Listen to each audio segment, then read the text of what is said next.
Well, good morning all, and welcome to the Development Management Committee. We'll just go round for the benefit of those looking in. We'll just go round and introduce ourselves, starting with Councillor Jury. Thank you, Chair. I'm Councillor Jury. I'm the member for Tamar Ford Ward. Hello, Jeff Moody, Tavistock North Ward. Steve Guthrie, Drew Stainton Ward. Alistair Cunningham, Buckland Monacorum Ward. Sam Wakeham, Councillor for Hatherley. Caroline Mott, Bridgestow Ward. Paul Vashon, Oakhampton South, substituting for Councillor Mann. Tony Leach, Oakhampton North. Adrian Noon, Principal Planning Officer, presenting the first item on the agenda. Jacqueline Houselander, Head of Development Management for West Devon. Rich Edel, representing Buckland Monacorum and Chair of the Management Development Committee. Terry Southcott, Member for Bridgestow and Vice Chair of this meeting. Good morning, Darryl White, Head of Democratic Services for the Council. Good morning everyone, I'm David Fairbairn, Head of Legal Services and Monitoring Officer and Legal Advice to the Committee this morning. Thank you. Do we have any apologies for absence? We have one, thank you, Chair, for Councillor Mann, for whom Councillor Vashon is apologising. Deputising. He's apologised for deputising. That's being presumptuous, I think. We'll wait until he does apologise. Right, thank you for that. In accordance with our Code of Conduct, members are invited to declare any disclosable pecuniary interests, other registrable interests and non-registrable interests, including the nature and extent of such interests they may have in any items to be considered at this meeting. Are there any declarations of interest? Councillor Leach. Yes, I declare a personal interest because I'm Chair of the Oakhampton Council Planning Committee, but I have come here with an open mind. Thank you. Councillor Moody. Thank you, Chair. Yes, I just not an interest, but I, as everyone knows, I called in the second application today as the ward member, and I have not predetermined that application. Thank you. Item 4, items requiring urgent attention. None have been brought to my notice. Item 5, which is confirmation of the minutes. Is everyone happy with the minutes as presented? Thank you. Okay, we'll consider that done. The next item is the legal advisory statement. I turn to Mr. Fairbairn to be brief. Thank you, Chairman. I'll take your point about being brief. The committee's starting point is the statutory requirement to have regard to the policies of the development plan. In this case, the development plan is the joint local plan and any made neighbourhood plan, and to get to any other material considerations. The committee's decision is to be made in accordance with the development plan unless material considerations suggest otherwise. And if there are policies within the local plan or the development plan that pull in different directions, then it is a matter of planning judgment as to the weight you give to each of those policies in the planning balance. Thank you, Chairman. Thank you very much. So we're now on to item 7 of the agenda, which is the planning applications, and the first one is 349323 VPO, east of Oakhampton Development, parcels 3 and 4, Oakhampton, Devon, and I turn to the planning officer for his report.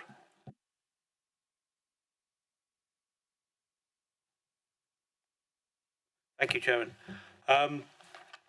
This is an application. The VPO suffix is for a sort of variation of the terms of a Section 106 agreement that was entered into at the time the parcels 3 and 4 of the Oakhampton development were approved. To summarise the application here, it's to vary that legal agreement to allow continued construction of occupation of dwellings on parcel 4. It's to secure the link road tied to development in parcel 3, so that such that is provided prior to the occupation of the 200th dwelling, or by the 30th of September this year, whichever is the sooner. So there's a backstop as well as a cap on the number of occupations there. Additionally, it's been negotiated a contribution of just over £100,000 towards the provision of a footway on Crediton Road between the roundabout at the northern end of the development and the junction of Crediton Road with Fort Road. That payment would be made within a month of the completion of the deed of variation, and there would be an opportunity, the applicant would expect that to be handed back if it is not spent within 5 years. That's fairly normal for financial contributions. There's always a backstop. So just to remind members where we are, east of Oakhampton, the areas that are sort of being built out there, that's essentially the site covered by parcels 3 and 4 of the permission. The Google Earth flyover was a number of years ago. There's more obviously there than this shows. So just in slightly closer in, the southern bit, essentially that's parcel 3. Yeah, the northern bit is essentially that's parcel 4, Crediton Road running between the two. You can maybe just about see the roundabout there. You can see the line of the link road coming up through here to the industrial area next to the railway line, where I note the railway station is starting commencement there. So from the original outline permission, these were the confirmation of the 2 phases. So parcel 3 in the sort of stronger colour and the lighter colour is parcel 4.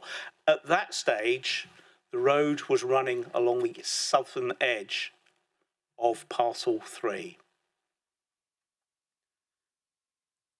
And at that time, the phasing of that was envisaged as starting with the green roundabout and then working through up to the top in pink, the Hameldown end of the road. So that's what we were expecting when we entered the Section 106 agreement first time round. Subsequently, reserve matters were approved, parcel 3 here, and the road has moved from where it was expected along the southern, sort of southwestern edge. It's now running through the development along that alignment there. Consequently, a variation of the Section 106 agreement was entered into just to reflect that, because obviously with the road in a different place, the Section 106 was out of date, so the drawing was replaced with a previous deed of variation. So the situation now is, in essence, it's that little blue section there that is the bit to be completed and open. I think it's sort of largely the alignment is there. That area is being used by the developer. They're still constructing houses in that area. The timeline in the sort of bottom right-hand corner is indicating that they would be opening the road at the end of September. So that's how they have worked it all out. So they've got in there sort of the drainage, the street lights, top coat wearing, etc., etc. All those bits that you sort of do as you finalise a road are all in that little timescale at the bottom there. And we're suggesting that this deed of variation ties them to that backstop of the 30th of September. So really just confirmation, this is courtesy of Google, again, Street View. I've visited there this morning. It's essentially, that gate is still in there. That's the southern construction entrance. I think all construction traffic is going in and out through there at the moment. And the house building has advanced a little bit. And then from the other end, again, house building has advanced a little bit. I think we're a bit further up now, but there is still a gap in the link road. So that was the Nexus Way end of it. So just moving on to the other element that we have negotiated here. This is the sort of overall plan for the provision of a footpath along the northern edge of Crediton Road. So it links up the existing footpath at Fort Road. They've called it Roman Road in this drawing. It's obviously moved on a bit from there. But to the west, there is a footpath coming round here. And at the other end, there is a footpath coming up from the roundabout. And it's to fill in that. So just in more detail, just sort of see there, you can see the schools over here on the left. There's the footpath as far as it has been constructed. And then at the other end, at the roundabout, there is a footpath just there. So we'd be looking to join those two up. So just courtesy of Google Street View, you can see it's at the moment the footpath just stops there. And then you can see there's evidence that it is being used. There's fairly worn there. I think some people are beginning to use that. And then at the other end, that's the other end of the footpath what we would be looking to link up. And then in detail there, it's showing a footpath along here, 1.4 metres wide. And this is just all that, just showing how they would achieve this across this area. This is that entrance to this, there's a builder's compound in there for the development that's ongoing. That red bit there, they acknowledge that someone else will be doing that, but that's probably part of stopping that up. And then round to the eastern end, and then joining up with the existing footpath there. So in terms of the key issues for this, we accept that the completion of the link road has been delayed and would be delayed for a little bit longer. The key question there is whether that would have unacceptable highways impacts due to the continued occupation of dwellings in the area. We've consulted the Highways Department at County Council. They are content that there wouldn't be an unacceptable highways impact. I think a lot of things have changed since the agreement was originally negotiated and the timescales were agreed, in that COVID came along, home working came along, traffic movements and the nature of traffic movements has changed. And I think the Highway Authority are mindful of that. It remains a requirement of the development as a whole, but the delay within the phasing of the development is not considered objectionable.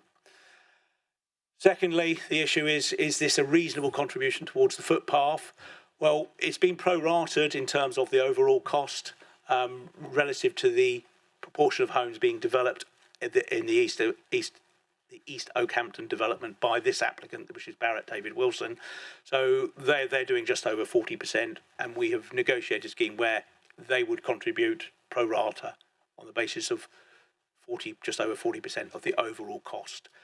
That is considered reasonably necessary and related to the development that we are considering here, and that is considered, they are agreeable to that. We believe that we know the footpath is deliverable, and the backstop of 5 years is a normal request by the developer, but we would get that money timed to the completion of the deed of variation, and that is considered to meet the relevant SIL tests for a development contribution.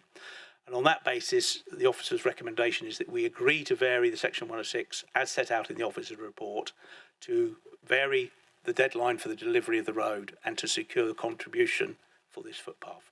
Thank you. Thank you very much, and thank you also for a very comprehensive report. Questions for the planning officer at this stage, please? I have one. Which may be a legal question rather than a planning question. What's the position if we reach the 30th of September and the road is not complete? Then we consider it at that time, because ultimately that would then be a breach of the revised agreement, and the options would then be open to the council to take action to enforce the terms of that agreement. I mean, I'm not suggesting it won't be complete. I just wanted to know where we would stand were it not complete. Any other questions? Councillor Mott. Thank you. Can I just check for clarity? In our agenda pack, we have under the recommendation to allow for the continued construction of dwellings on parcel 4 when we already know that some of those are occupied. Does that need to be reflected within the recommendation and the conditions? I don't think it does, because the Highway Authority, and it's the highways impacts of all this that are material, they are aware of that. The tying to phase 3, parcel 3, and the 200th dwelling, that is, we are aware that there will be some on 4 that carry on, and it's not considered objectionable. Okay, thank you. And for clarity, can we just go back to the map, please, showing the development on parcel 3? Can you give me some indication, please, on what the 200th dwelling would be, roughly?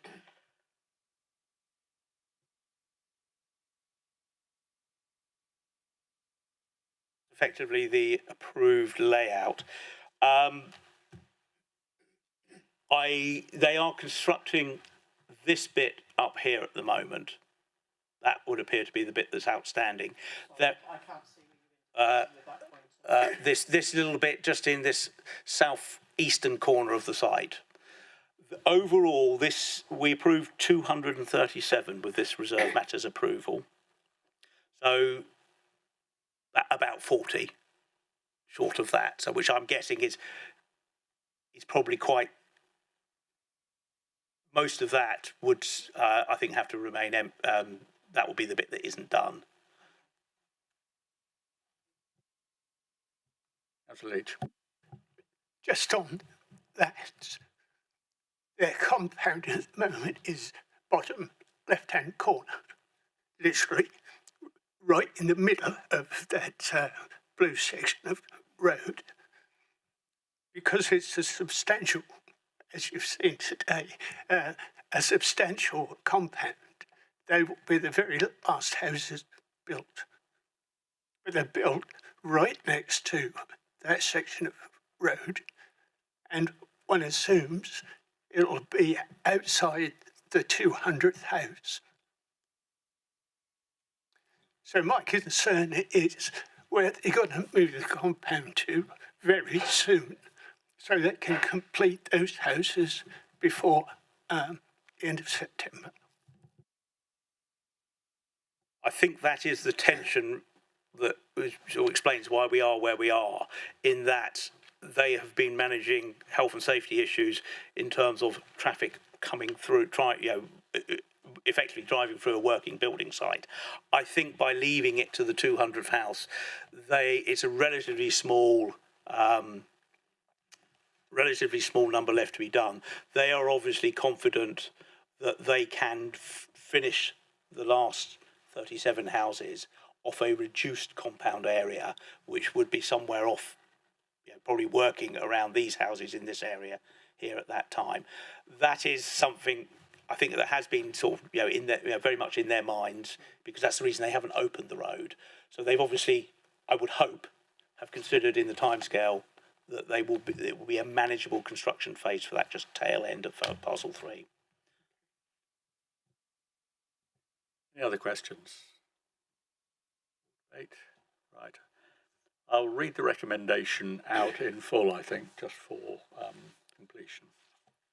So the recommendation is delegated to the head of development control in conjunction with ward councillors and the chair to approve the modification of the agreement subject to an appropriate worded deed of variation covering the following: to allow for the continued construction of dwellings on parcel 4, to secure the completion and opening of the link road either before the occupation of the 200th dwelling within parcel 3 or the 30th of September 2025, whichever is the earlier, and to secure the payment of £1,426.41 towards the overall cost of constructing a footway on the north side of Crediton Road between the roundabout at the northern end of the link road and the junction of Crediton Road with Fort Road.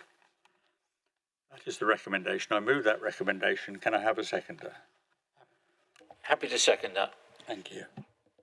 So we are now going to vote on that. Those in favour? Any debate? Well, we've had the debate. And no questions. No, you've had questions. Okay, debate.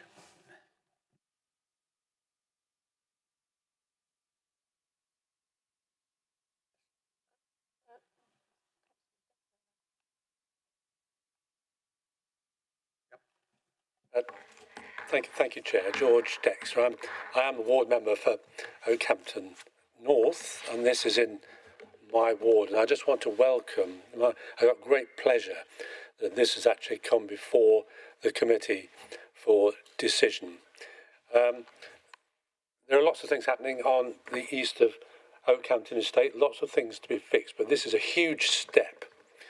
A really huge step. I've been campaigning publicly for that footpath, and I think the agreement, the variation that's been made is an excellent compromise, and I would commend it to the committee. Thank you. Any other matters of debate before we move to the vote? I've read the recommendation. So those in favour, sorry, Councillor Leach.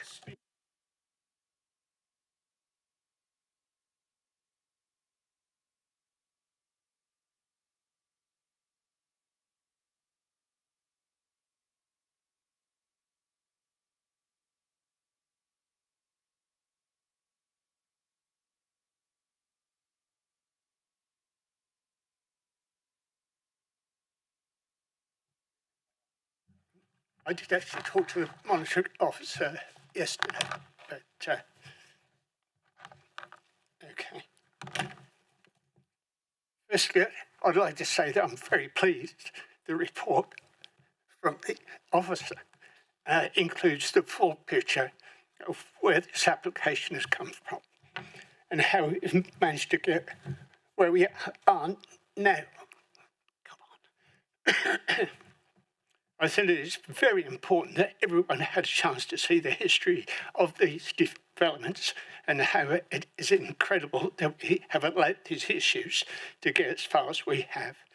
I fully agree with the officer's report where it said that it's, again, incredible that a developer with such a wealth of experience for producing large-scale developments would not have foreseen the issues that have been set out in Para 2.6. And that any pre-development construction plan, which I assume would have been agreed by all at the start of the development, should have included all health and safety issues. Regarding the present situation, I believe the most important issue at the moment is to make sure that the link road is opened well in advance of the new station being opened. The high priority of this road, as the report points out, has been urgently required well before most of the recent developments came on the scene. Something else, though, and I've put it in bold for myself, we should note how many chances we have had to get this road built. And we've now got to the very last phase, and we're still not sure. I'm still not sure that it will be built in time. And how many times DCC and developers have managed to find their way around it. So we have to make sure that we do not impede active as well as road travel in this area. Now, with all this in mind, as well as the issue of the proposed footpath along the section of Crescent Road, I believe that we have little options but to agree to the variation of 106, but we must make very sure that the developer keeps to the letter of the agreement this time.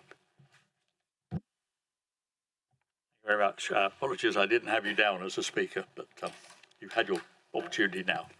Sorry, I did think it was an automatic thing. Okay, have we done with this one? Can we move to the vote? I've read the recommendation. We've had it seconded. So those in favour of supporting the officer's recommendation, please show.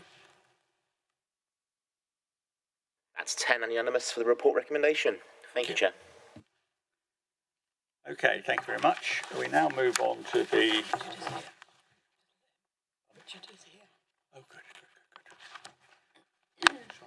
We now move on to the second planning application, if I can find mine.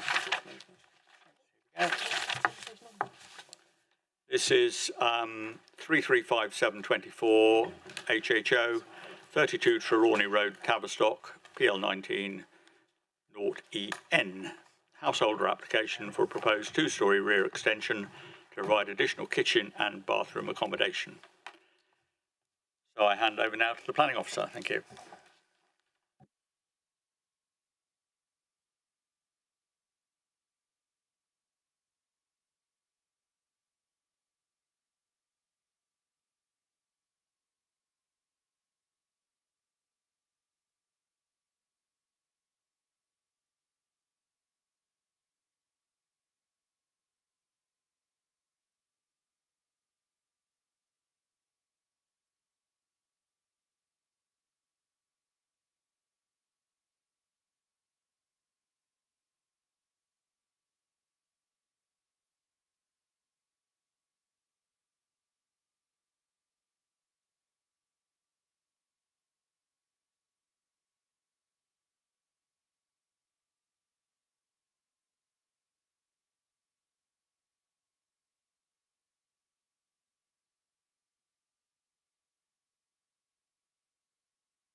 Bear with us, we're just having a small Sorry, IT moment. Technical issue.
Okay, we're ready to go. Okay, sorry about that, everyone. Had a few issues there with my presentation. I will be doing this without notes, unfortunately, as I can't view them now on the screen. I thought I'd set that up really cleverly, but we should be absolutely fine. Okay, so this is 32 Trelawney Road. This is the site edged in red. We're at the edge of Tavistock, bordering open countryside, and we are in the Tavistock Conservation Area, and we're in the World Heritage Site as well. Give you an aerial photograph. There we go, marked with a nice big red arrow to show us exactly where we are. Okay. So this is the application site. As anyone that came with me on a very, very soggy site visit last Thursday will remember, it's a very constrained site. It's actually almost impossible to get a picture of the whole principal elevation from one location. So I've done two pictures here. The one on the left is from the north and the one on the right is from the south. And here's a block plan of the proposed. So you will see that from that previous picture, the one on the left, that small area to the front of the dwelling, in front of this stone facing, is a small yard at present, and the proposal is to fill that with a two-storey extension, as shown on the block plan here. So to give you some background on the application, pre-application discussions took place in 2023 with the applicant. Those resulted in a recommendation that officers would be unlikely to support an extension in this site. After the pre-application discussions, a structurally similar application to what we have before us today came forward in 2023, and this was refused for 4 reasons. Those reasons were design and heritage impact, neighbourhood amenity, drainage, and climate change response. That decision was subsequently appealed, and the inspector found that they did not agree with our refusal reasons on drainage, and they did not agree with our refusal reasons on neighbour amenity.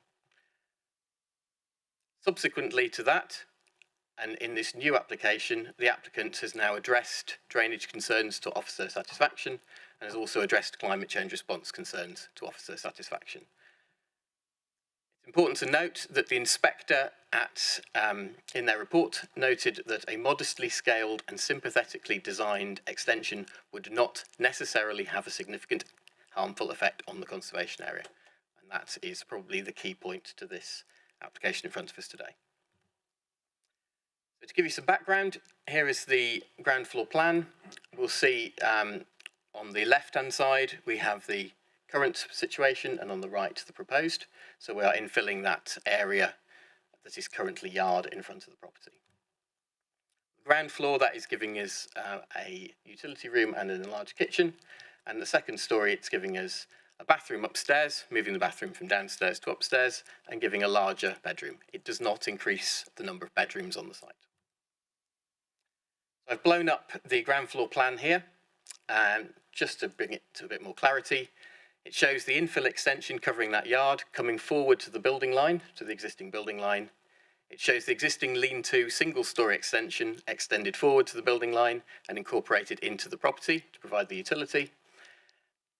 And it's important to note, just in the bottom left corner of there, the bottom left-hand corner, the extension is differentiated from the existing by the use of a narrow architectural notch. This also allows the retention of some distinctive coin detailing. It's important to note that. So moving on to elevations, this is the principal elevation as existing.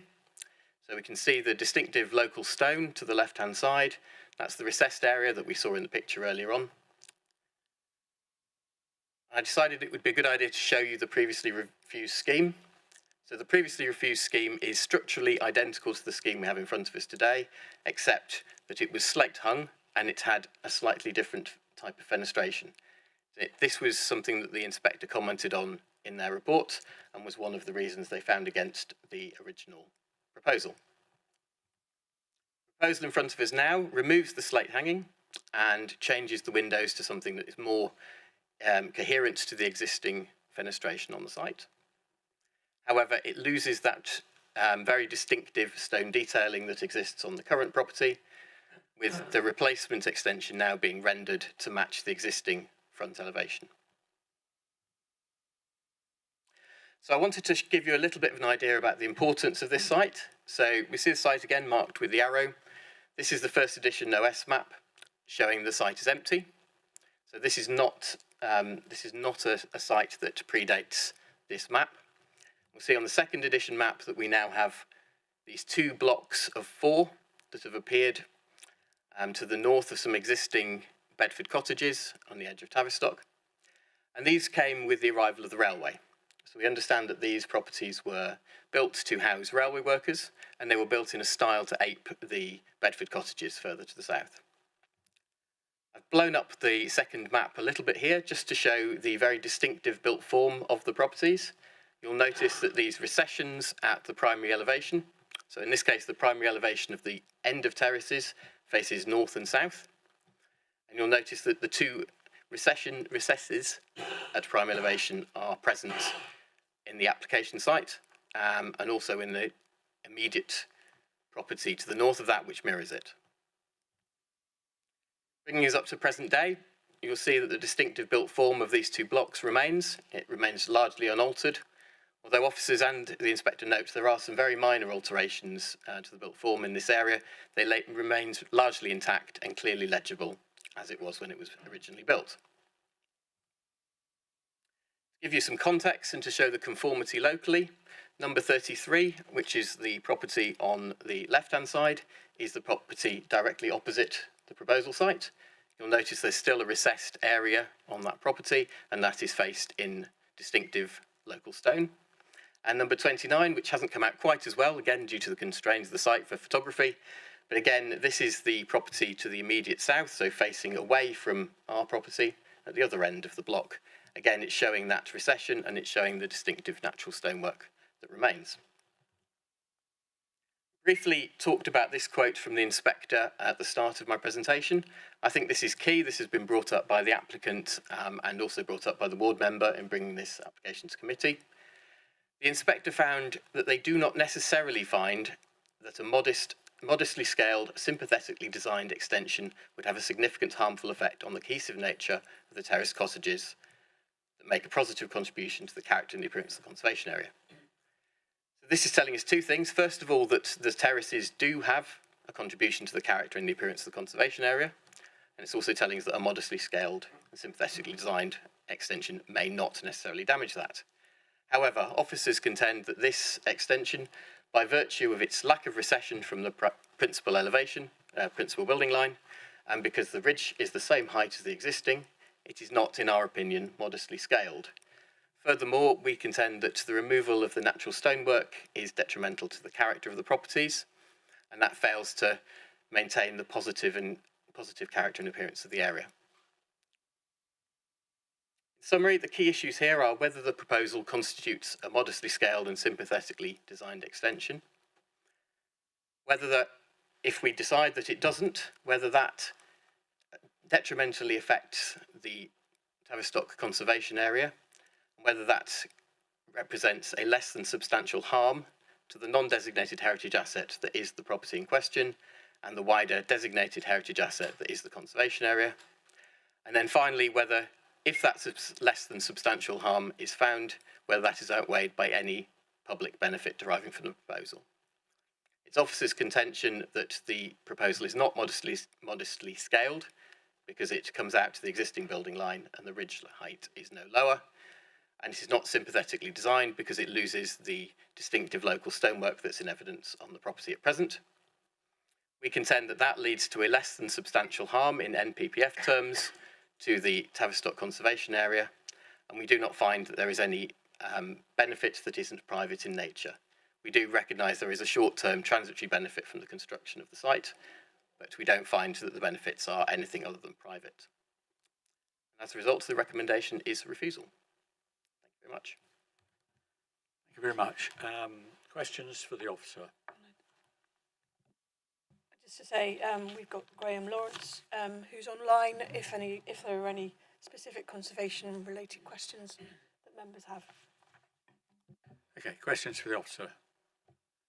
I have one. I'll come to you next, if I may. It's probably one for Graham Lawrence rather than the planning officer. And that is whether, when looking at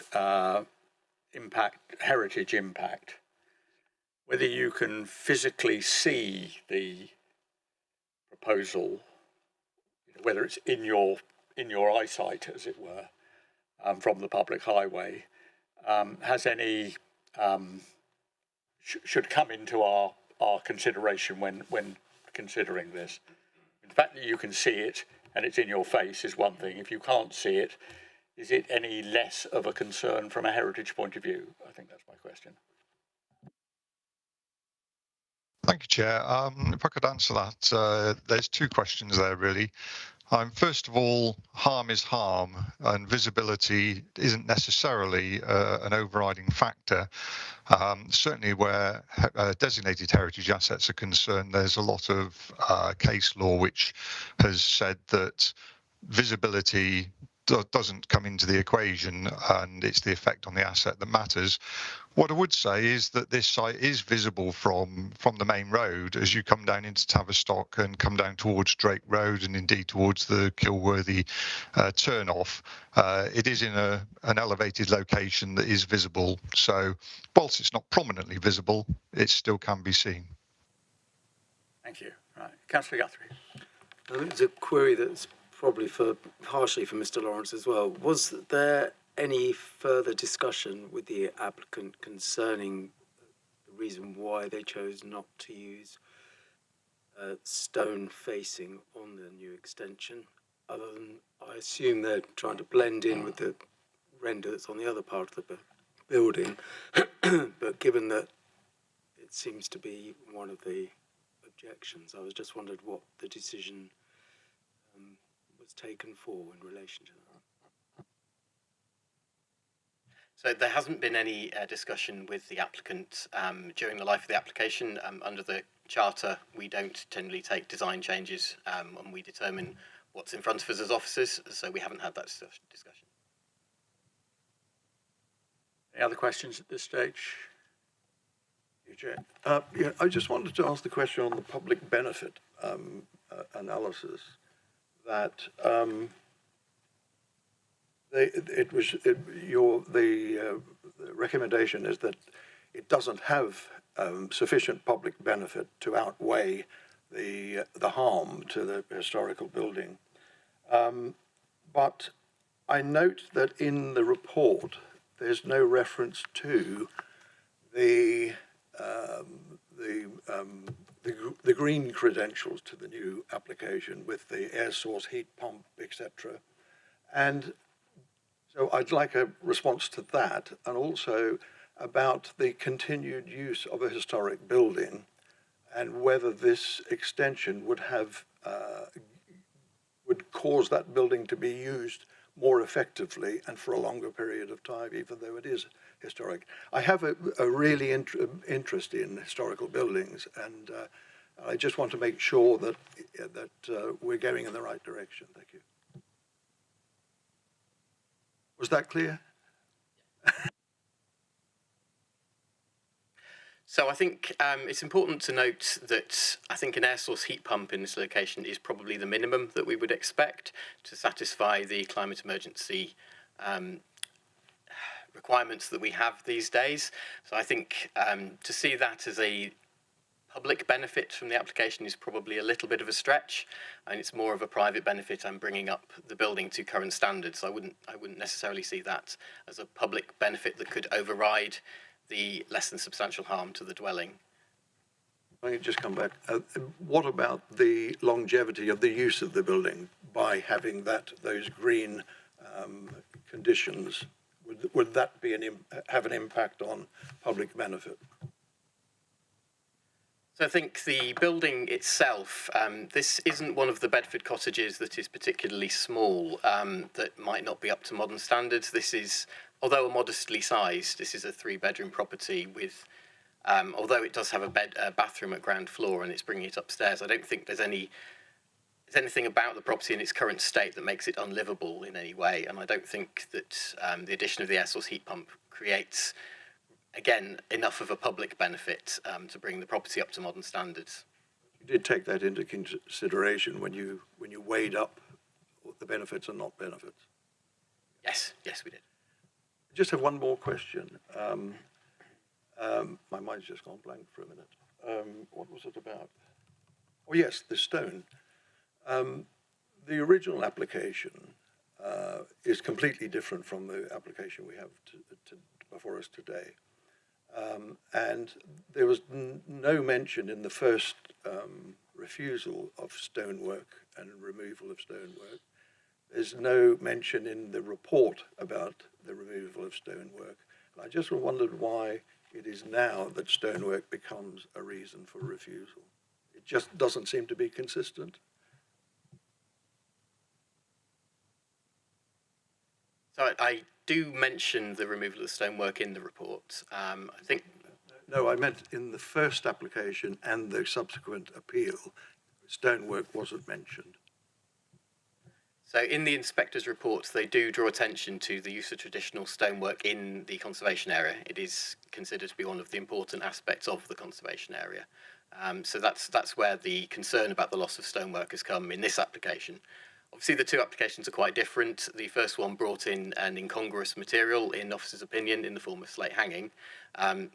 As a result, I don't think we delved too deeply into the loss of the stonework because we were concentrating on this incongruous material that's brought into the site.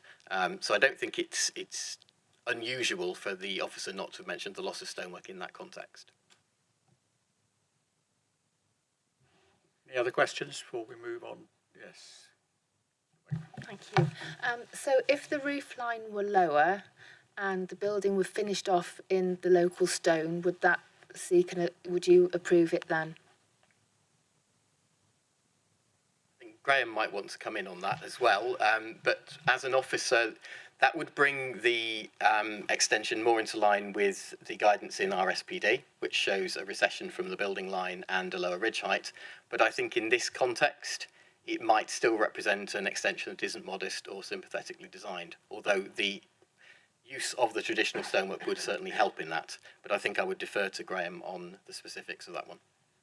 Just before we get into that, I just have to remind us that we are looking at the application that is in front of us, not an application that might be in front of us. So we're looking at what's in front of us now and determining that. But Graham, do you want to come in on that? I think the only thing I would add, Chair, is that how one interprets the inspector's comment about a modestly scaled extension is not something we can really debate at this stage. Had there been a pre-application discussion between the appeal and the current application, that would have been the time for that discussion to be had. My personal view, for what it's worth, is that I would interpret modestly scaled as being something that's limited to the ground floor only. So, for example, a largely glazed porch structure or whatever across the doorway and the window set within that recess that left the stone visible on the first floor and didn't detract, retain the legibility of the heritage asset. Thank you. Any other questions before we move on to our registered speakers? No, first registered speaker is Mr. Ed Purse.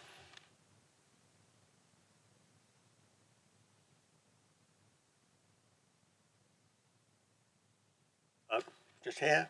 No stranger to this committee. Know the ropes. 3 minutes. When you're ready, press the button on the machine and off you go.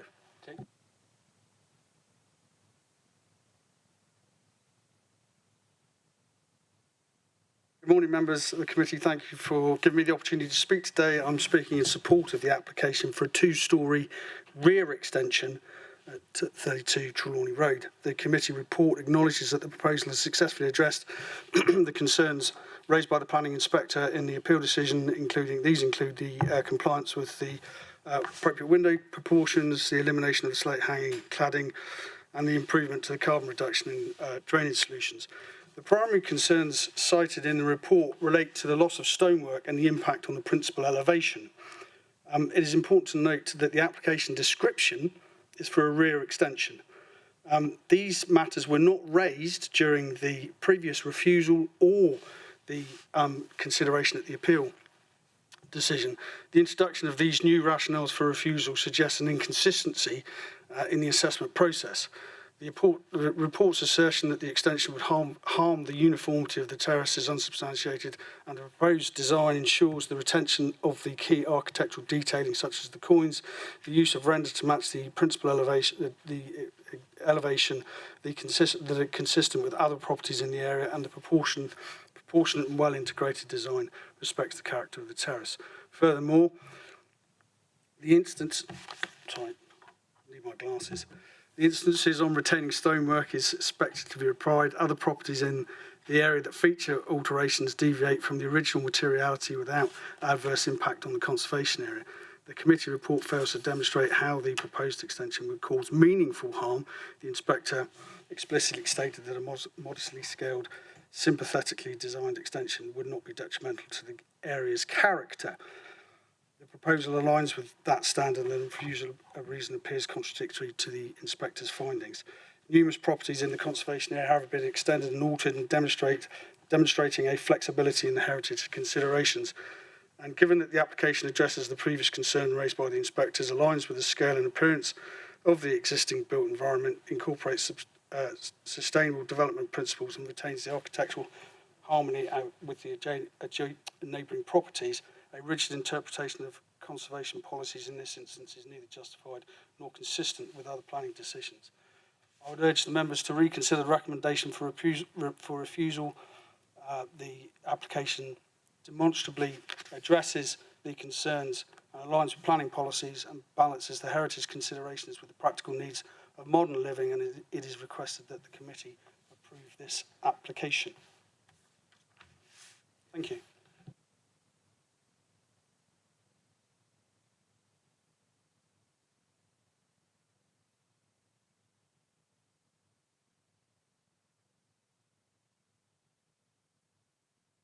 Our next registered speaker is Mr. Graham Parker from Tavistock Town Council.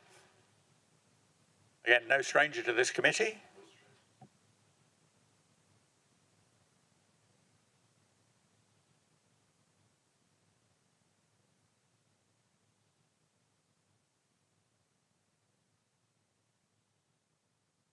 Okay, when you're ready, off you go. Chair, thanks for inviting the Town Council to speak at the meeting. I'll be brief in supporting the officer's recommendation. At the time that we considered the application, we hadn't had the benefit of the officer's report, but it's gratifying to see that we both reached the same conclusions and for the same reasons. This is that we recognise the applicant's attempts to meet the criticisms of the inspector and the West Devon Council previously. I think it's fair to say that all three of us, that's us, yourselves and the inspector, agree that there's nothing in principle that prevents the modest extension of this building, but we all seem to agree that the extension proposed is out of scale and harms the character and appearance of both the conservation area and the World Heritage Site, and that there's no public benefit that would outweigh that harm. So I'm here to support the recommendation, but also to point out that the committee can draw additional comfort from the emerging neighbourhood development plan. Policy HER 1, for the first time in the development plan, identifies these buildings as positive buildings within the conservation area. Although the officer reports that the plan is not adopted and therefore isn't a statutory part of the development plan as yet, the NPPF is clear that it can be used as a material consideration since it's passed its examination and it's gathered weight as it goes along. So let me finish by inviting the committee to draw attention, and if you are minded to refuse, to draw attention to the Emerging Neighbourhood Development Plan, Policy HER 1, as a material consideration that supports the officer recommendation. Thank you, Chairman. Thank you very much. The questions from the committee? No? Thank you very much. Just to avoid any confusion, we did agree at this committee some time ago that we would have questions and debate, then make the recommendation and then vote. So just to remind you that we've had questions, we're now in debate. So would anyone like to say anything before we go to the vote? Councillor Jury. Thank you, Chair. Thank you to the officers for a very interesting and informative report, and for the comments that you've made today, which I think certainly are guiding my thoughts into what we should do with this. It seems to me, and I too recognise the efforts that the applicants have made, the comments from the inspector in particular seem very clear that a modest proposal here that's done in the right way could well be considered, but I find myself in agreement that the scale and the quality of the proposal, to me, don't comply with the joint local plan and Dev 20 and Dev 21. So I'm minded to vote in favour of the proposal. In favour of the recommendation. The recommendation, Chair. Thank you for your correction. Any other comments before we move to a vote?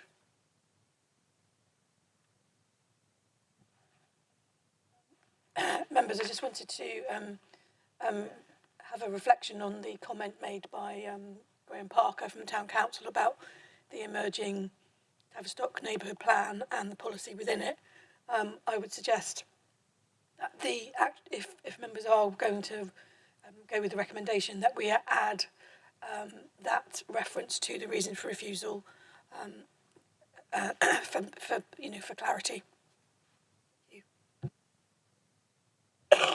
So some of my speaking notes that Councillor Moody will talk in debate. Thank you very much. I will talk in debate. I'd just like to thank the officers for their input today, and to Graham Lawrence for his advice. As I said, I've always had an interest in heritage issues in Tavistock, and I think that sometimes if modifications aren't made to any historical building, we'd be living in mud huts. So I've taken. It's been a really difficult one for me, having the heritage at my core. But looking at this, I take on board what Councillor Parker has said, and I feel that we've got to judge this application based on the application in front of us. It is completely different from the former one. I still have concerns that the ridge height, which has come up in conversation today, in debate today, isn't a condition or isn't a reason for a refusal. The argument is about its mass and size. I would agree that the first application would have given that appearance because of the slate hanging, different windows. But then I note that the applicant has modified the application to accord with the concerns. I think the vision, the visibility from the highway, it is partially visible, but it is at the rear of the property. And also because the stonework had not been included in any of the refusals in the past, and the subsequent inspector's report. It's a very, very difficult one for me, but I'm starting to go towards not accepting the officer's report. Thank you. Thank you. Any other comments? Okay, well, I move the officer's recommendation, which is for refusal. Can I have a seconder for that? Peter, second. We're now going to the vote, and just to make it clear to people, the recommendation is refusal. So those in support of the officer's recommendation for refusal. Sorry, Chair, with the additional reason related to the emerging neighbourhood plan. With the additional reason for refusal in relation to the emerging neighbourhood plan, as per Ms. House-Stander's point. Okay. Happy with that, everyone? So with the emerging neighbourhood plan rationale as well, the officer's recommendation for refusal, those in support of the officer's recommendation for refusal, please show. That's 9 for refusal. Thank you, Chair. Those against? With 1 against. Thank you, Chair. Okay, so the application is refused. Okay, thank you, Mr. Lawrence. Oh. We now move on to item 8 on the agenda, which is appeals update. I hand over to the senior planner.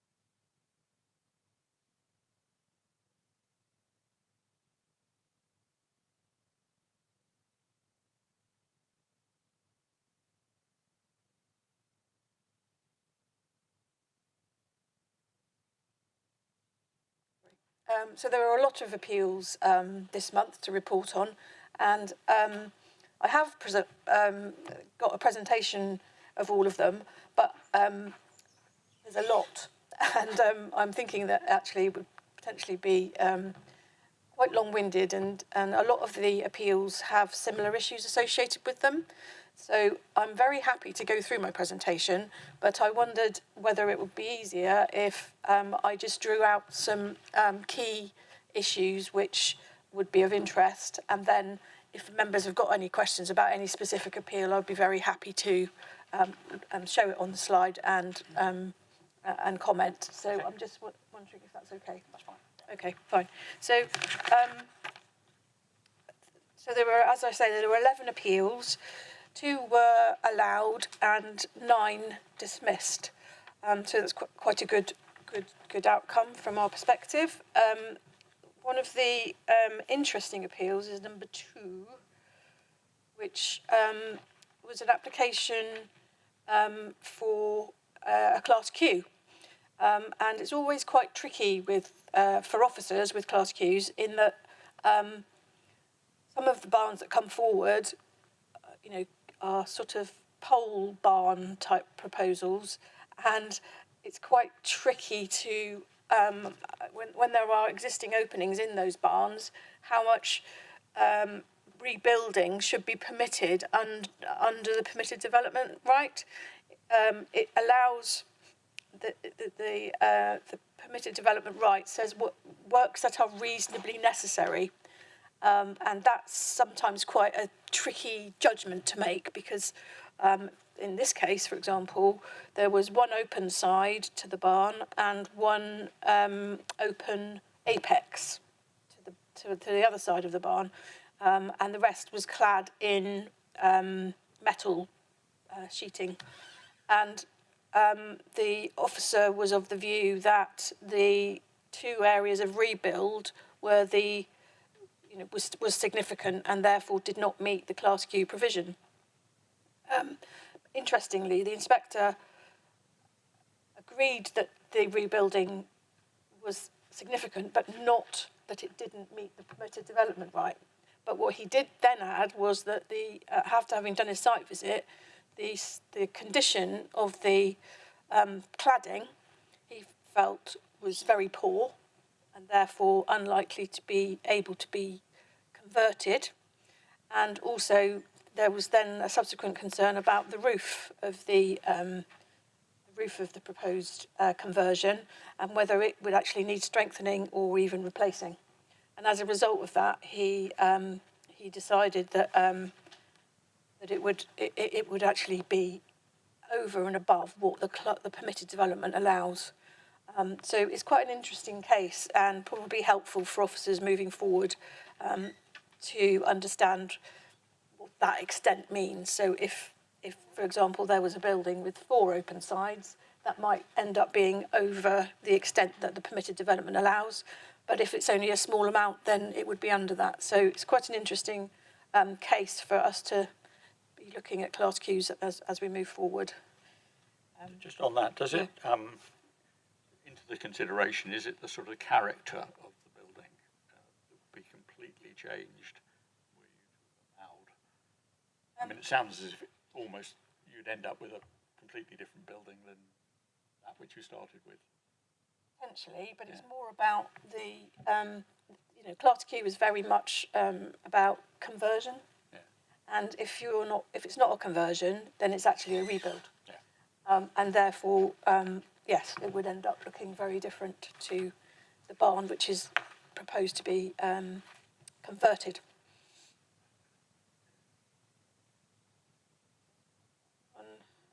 There's another interesting one. The next one is an application, which was an application to change the use of the mixed use into a mixed use, including creation of a pond, landscaping, camping, and buildings associated with the camping.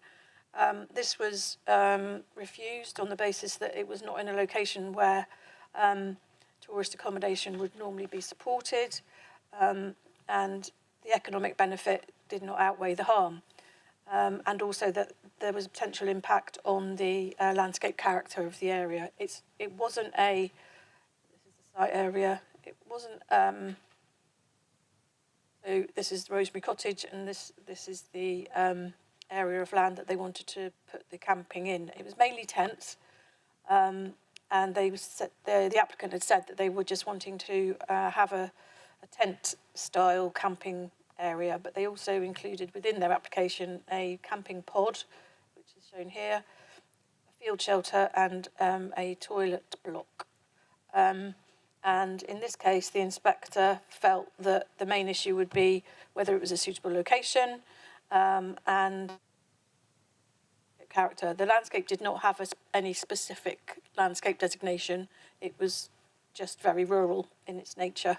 And by virtue of the location, 3.5 kilometres from Bridgestone, 6 from Oakhampton, there were local buses, but they were 2 to 3 hours apart, and they didn't take place during the weekends or evenings. And the inspector therefore concluded that but it was not in a location where that would be supported. He also felt that the introduction of buildings and a campsite into the open landscape would also be unacceptable. But interestingly, members may be aware that you can now actually put a campsite on land under permitted development for up to 50 units and for up to 60 days. So interestingly, he did address that issue because obviously the applicants potentially could do that under permitted development. They just need to serve a notice on the council that they're doing it. But his conclusion in relation to that was, yes, they could do that, but that would be a temporary use of the land rather than a complete change of use of the land with all of the buildings. And so the buildings, if you like, and the fact that it could be used all year round still made it unacceptable. That's quite interesting.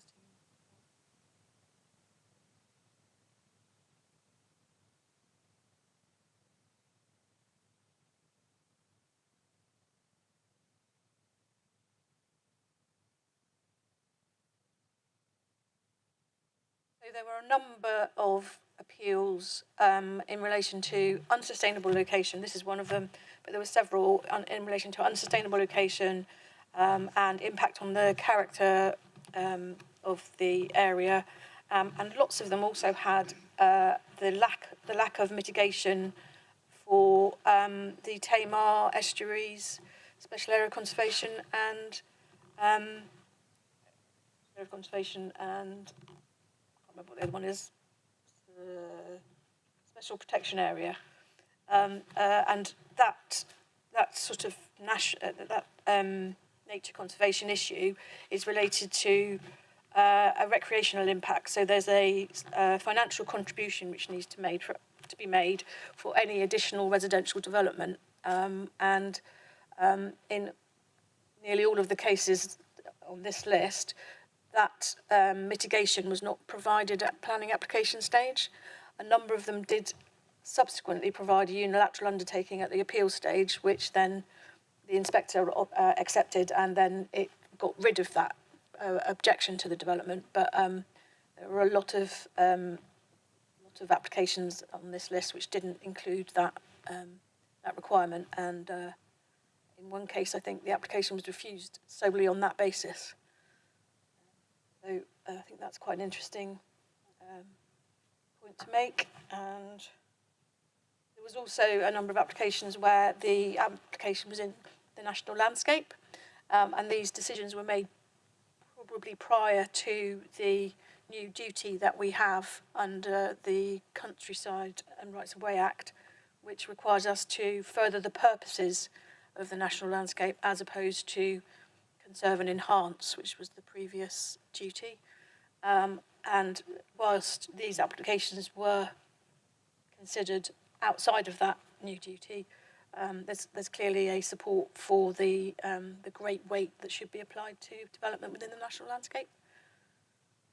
So that's the main things I think which have come out of these appeals. So if there's any particular one that you want to draw, ask any questions about, very happy to respond.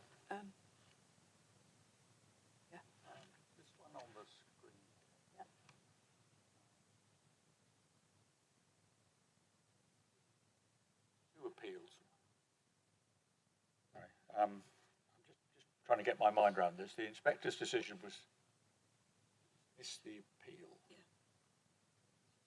Yeah. Approved. That'll be my error then.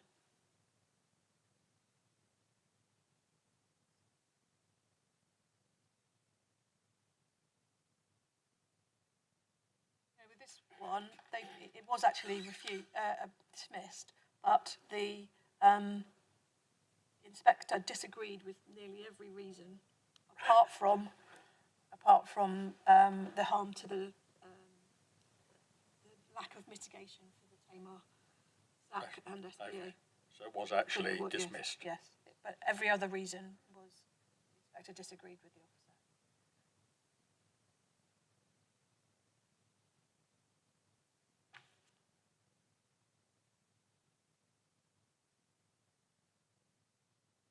The only other question I had was, I think spoke in this committee about the changes to the MPPF and whether people would take applications that had previously been unsuccessful and represent them against the new MPPF. Are we beginning to see any of that?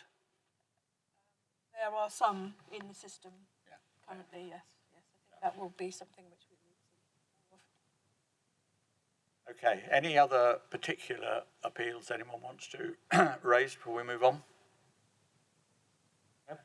Okay, thank you for that. Thank you. So we move on now to the final item on the agenda, which is undetermined major applications. Sorry, undetermined major applications, item 9 on the agenda. Again, does anyone wish to raise any particular one for an update or discussion? Many of them we know quite well. The Wool Grading Centre, I think, wins the record for Councillor Leach. Yes, Ronto Stroke Guns Yard, North Street, Oakhampton. This one seems to be dragging it on for a long time. What's actually, it says 106, awaiting signature by the applicant. Any way we can shift this on? Yes. This one is very much one where we are waiting for the applicant, so the section 106 is ready to be signed. I have a feeling that there's some issue with regard to land ownership, which is potentially preventing it from being signed. This is one that I'm wondering whether we need to bring it back to committee on the basis that it's been a long time since the decision was made. The section 106 is taking a long time, and whether I'll be asking Stephen Stroud to write to the applicant and asking whether they are actually going to continue with the development, because when it goes on so long, you do wonder whether there is an intent to actually carry on with the development. So.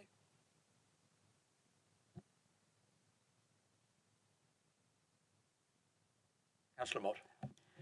Can I just check, please, when that decision was issued? Because surely if the application was in 21, even if the decision was made at some point, if I'm being generous, probably early 22, surely that is running out of time now on the 3 years.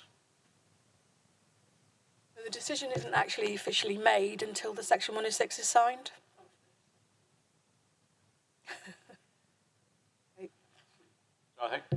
I think we're in agreement that we should try and expedite this by bringing it back to committee. Okay. Or seeking the applicants. Chairman, all I was going to say was obviously a number of things have changed in the intervening period. So even before we, even if the section 106 were completed, we still have to review where we were in terms of the new MPPF and anything else that materially changed. So that process, so bringing it back to committee may well be an appropriate action. Okay, we'll take steps to do that. Any others? Councillor Guthrie. If everyone's finished on these, it's two general questions that I have. Oh, just let's finish this one first. Anyone else want to say anything about it? Yes. Yeah. Is there any update on the Jeffros development? What's holding that one back? Again, it's the section 106. We're waiting for it to be signed. Yeah. That's just it, is it? Yeah.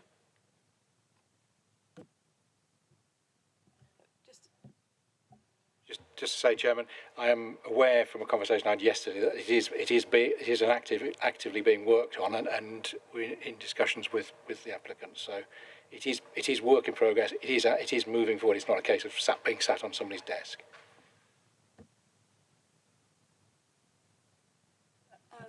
With regard to the old mill at North Taunton, which has obviously been on this list a long time, in consultation with the ward members, we went back to the applicant quite a while ago now and said they could have one final go at trying to overcome the objections. which and the most significant of which is the Environment Agency objection. This has been a constant throughout the time that this application has been with us. So they have maintained their objection, and so I think the consultation period is up. So my thoughts are that because this seems to be an unmovable objection, that we may need to move towards a refusal. But I'm waiting to hear back from Stephen is waiting to hear back from the applicant as to whether they can overcome it. But I don't believe they can. And it's very unfortunate because obviously some of the buildings are listed on the site. But yeah, the proposals so far have not been able to address the overriding flooding issue, which is just one point on something you said a minute ago. I mean, given that none of these have got approval yet, and we have had a reissue of the MPPF, do we need to comb through these to see whether the new MPPF has changed? my thoughts on that are that the decision that was made by committee or under delegation was made before the MPPF came into being. But if we were to bring any of these back, as Devon suggested, then we would probably need to be considering the new MPPF. David, have you got any different views to that? Yeah, slightly, because obviously before we issue the decision, we as a decision maker have to be satisfied that we've considered all material considerations. So if there has been a time lag between the resolution to grant and the actual piece of paper being issued with the decision, if there's been some material changes, then we have to take those into account. And if it was a committee decision, it may well be that if we're of the view that it might affect the decision that you came to, we'd have to bring it back. That's a common law duty to do that.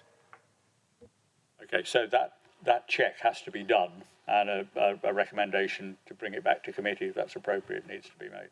I mean, it could be concluded that although there have been material changes, it wouldn't affect the decision that you've reached, in which case it wouldn't come back, the decision would just then be issued.